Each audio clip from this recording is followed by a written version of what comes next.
Class 10th के सभी छात्रों का एक बार फिर स्वागत गणित दर्पण चैनल पे। हम पढ़ रहे हैं दो चरों वाले रैखिक समीकरण युग्म तीसरा पार्ट, और उसके अंदर हमने प्रश्नावली 3.1 और 3.2 से दो प्रश्न कंप्लीट कर दिए हैं। आज हम देखेंगे तीसरा प्रश्न। तीसरा प्रश्न क्या कह रहा है कि अनुपात a1/a2, b1/b2 और c1/c2 की तुलना कर ज्ञात कीजिए कि निम्न रैखिक समीकरण युग्म संगत है या असंगत। ये मैंने पूरा टेबल वाला जब वीडियो बनाया था उससे पूरा कंप्लीट आपको बता दिया था कि कोई रैखिक समीकरण युग्म संगत कब होते हैं, असंगत कब होते हैं, रेखाएं प्रतिच्छेदित कब करती है, समांतर कब होती है, संपाती कब होती है। तो ये आपको सब जानकारी होगी तो आराम से इस प्रश्न को आप अटेंड कर सकते हैं। तो शुरू करते हैं इस प्रश्नों को सॉल्व करना, एक एक करके सभी प्रश्न करते हैं। लेता हूं मैं इसको नेक्स्ट पेज पे।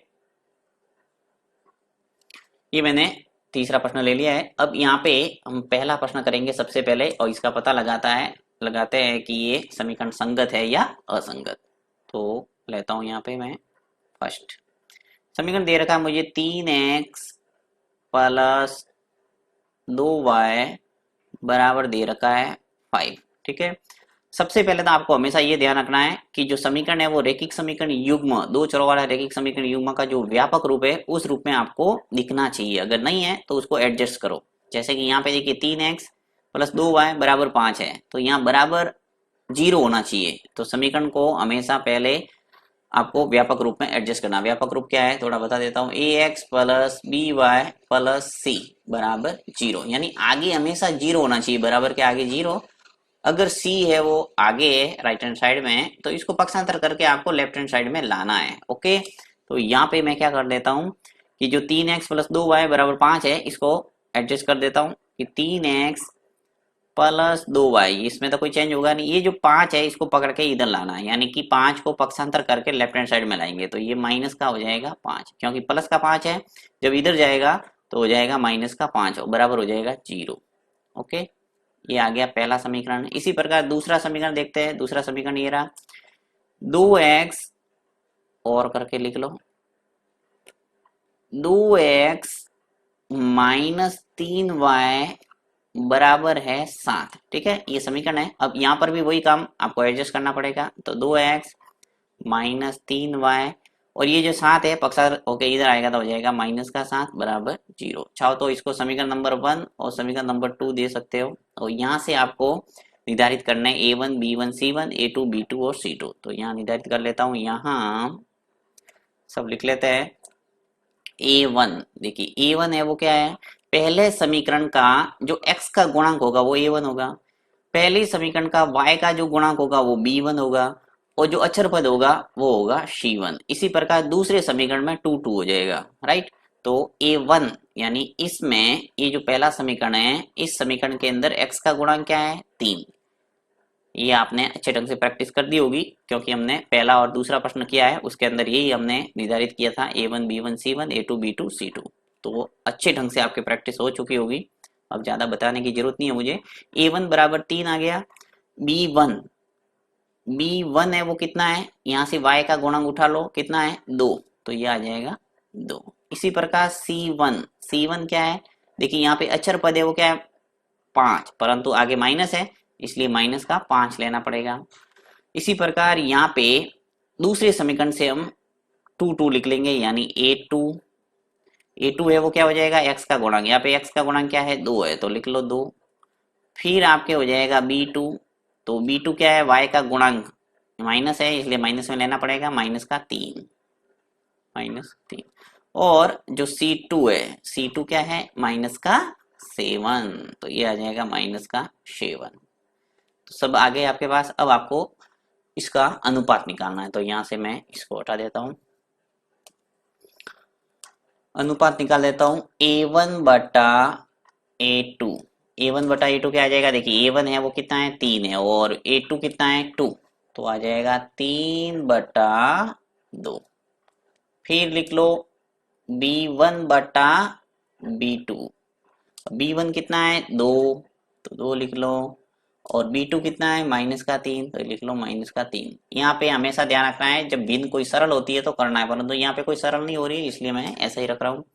फिर c1 बटा c2, c1 कितना है माइनस का 5 और C2 कितना है, माइनस का 7। अब देखिए यहाँ पे एक बात सरल हो सकती है कि ऊपर भी माइनस है नीचे भी माइनस है, तो माइनस माइनस सरल हो जाएगा और आ जाएगा ये 5/7, यानी माइनस माइनस कैंसिल हो गया, ऐसे समझ लो। तो 5/7 आ गया। अब यहाँ पे आप क्या देख रहे हैं, देखिए 3/2 आ रहा है, यहाँ 2/-3 आ रहा है और यहाँ आ रहा है 5/7, यानी कोई अनुपात है वो समान नहीं है। इसका मतलब ये हुआ, लिखेंगे कि चूंकि ये दो बिंदु ऊपर और एक बिंदु नीचे लिखते हैं, इसको बोलते हैं चूंकि, यानी हिंदी में कह सकते हैं क्योंकि। तो चूंकि A1/A2 है वो बराबर नहीं है B1/B2, और तीसरा भी बराबर नहीं है C1/C2। तो ऐसी कंडीशन के अंदर आपके रेखिक समीकरण युग्म कैसे होते हैं, संगत। तो यहाँ यही पूछा कि निम्न रेखिक समीकरण युग्म संगत है या असंगत है, ये आपको पता करना है। तो यहाँ लिखेंगे, इसलिए रेखिक समीकरण युग्म क्या है, संगत है, राइट। यानी कि ऐसी कंडीशन जब होती है तो लाइन है वो क्या होती है, एक दूसरे को प्रतिच्छेदित करती है, और प्रतिच्छेदित करती है यानी उसका कोई न कोई हल निकलता है, यानी एक हल निकलता है, राइट। केवल और केवल एक हल निकलता है ऐसी स्थिति में, और रैखिक समीकरण युग्म कैसे हो जाएंगे, संगत। तो ये है इस पहले प्रश्न का आंसर। अब देखते हैं नेक्स्ट दूसरा प्रश्न, जिससे और आपके क्लियर हो जाएगा बिल्कुल।